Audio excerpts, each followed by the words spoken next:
एक खूप खूप खूप खूप वर्षांपूर्वी एक मोठं जंगल होतं. त्या 3 झाडांची भावंडं राहायची. एक होतं नारळ, एक होतं कलिंगड आणि एक होतं आंबा. त्यातले 2 भावंड सारखी भांडत राहायची. ते कोण होते बरं? ओळखा बरं. नारळ आणि कलिंगड सारखे भांडत राहायचे. मीच चांगला, मला सगळे खातात. हो का? नारळ म्हणायचा, माझं ज्यूस सगळे पितात. नेहमी दिवस रात्र त्याच्याबद्दलच भांडणं चालू असायची. जेव्हापासून ते बॉर्न झाले, थोडे मोठे झाले, तेव्हापासूनच चालू झालं हे आणि कधी संपलंच नाही. आंबा नेहमी सांगायचा त्यांना, अरे मित्रांनो, असं भांडायचं नसतं. तुम्ही दोघंही चांगलेच आहात. आणि तो आंबा बिचारा सगळ्यात छोटा होता, तरी तो सगळ्यात मोठ्या आणि मीडियम यांना सांगायचा.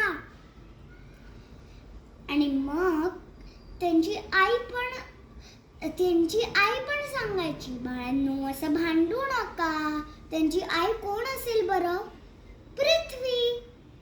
आणि ती पृथ्वी नेहमी म्हणायची त्या दोन्ही झाडांना, अरे असं करू नका ना. मग काय झालं, एक दिवशी देवी आली त्या जंगलात. कुठली देवी होती ते आठवत नाही. देवी आली जंगलात. ते दोघं असेच भांडत राहिले. ती देवी का आली होती? सगळं चेक करायला. सगळं छान आहे ना जंगलात, सगळं पीसफुल आणि छान आहे ना. मग देवी पुढं गेली. शेवटी ती पोचली ना त्यांच्या जवळ, नारळच्या जवळ आणि कलिंगडच्या जवळ आणि आंब्याच्या जवळ. मग काय झालं, दोघंही असेच भांडतच होते. भांडता नारळचा हात चुकून त्याच्या नारळाला लागला आणि तो नारळ बिचाऱ्या देवीच्या पायावर पडला. आता कलिंगडचा हात कलिंगडला लागला. आता तुम्हाला माहितीच असेल कलिंगड किती जड असतं. आणि कलिंगड ते देवीच्या पायावर पडलं. ती म्हणली, I I I I I, मला लागलं ना, दोन्ही पायाला किती लागलं मला. बिचारी देवी. पण नारळ आणि कलिंगडला काय फरक नाही पडला. ते भांडतच होते.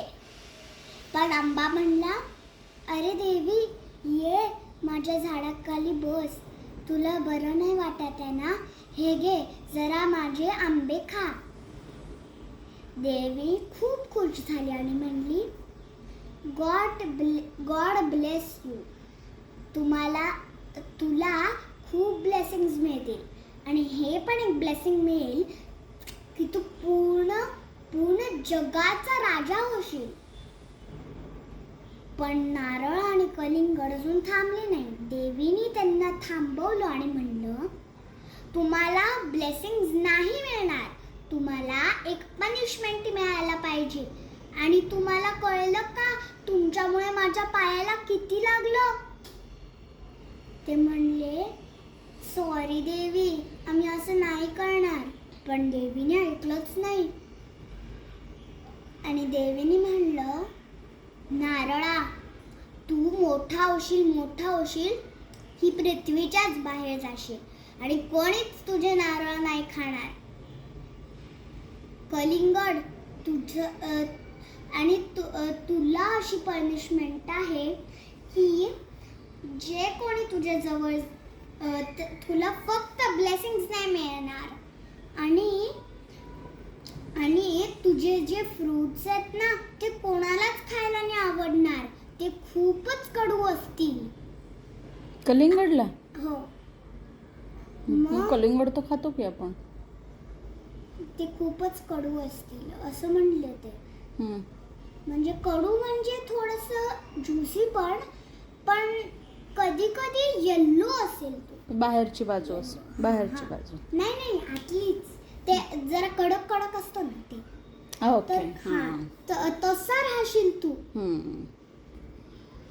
बिचारे ते म्हणले देवी आम्हाला कळली आमची चूक, आम्ही नाही करणार असं. पण नाही, आंबा त्या दिवसापासून पूर्ण जगाचा राजा झाला आणि सगळ्यांना आंबा आवडायला लागला. म्हणजे तो फ्रुट्सचा राजा झाला का? हा. ओके, गुड, नाईस, मस्त Thank you. सांगितलीस. थँक्यू. कोणी सांगितली ही तुला? वृषाली हो, कधी? काल परवा कधीतरी सांगितलं.